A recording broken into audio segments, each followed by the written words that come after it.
micro crochet earrings, and I kind of styled them as a dream catcher.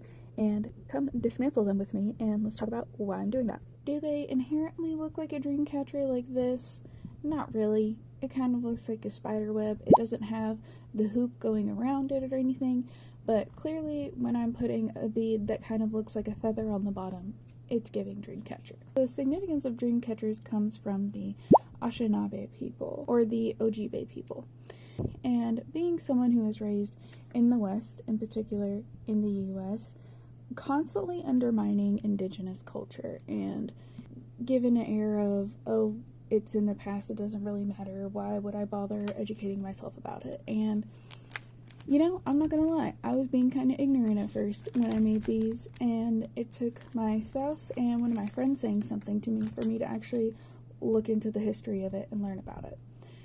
For example, as a Palestinian person, you see this design a lot, particularly in a lot of fiber and knitting a lot, but no one gives credit to Palestinian people for this design. This design comes from the star or moon of Bethlehem, which is very prominent in Palestinian embroidery. Yet in pretty much any knitting pattern that exhibits this, it'll say it's a snowflake and completely does not credit the Palestinian people for this motif and the inspiration that it comes from. So why would I do the same thing? Which, if I just pretended like it didn't matter and continued on with making these into a dream catcher-esque motif, I'd be no better than those people. Cultural appropriation, whether intentional or unintentional, is rooted in ignorance, and frankly, in today's day and age, ignorance is a choice. So this is the design, but I don't have the hoop around it.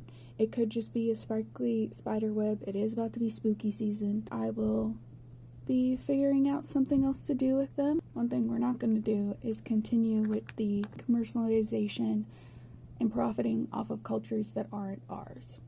That is not what we're doing in 2025. And just like these aren't dream catchers, this is not a snowflake.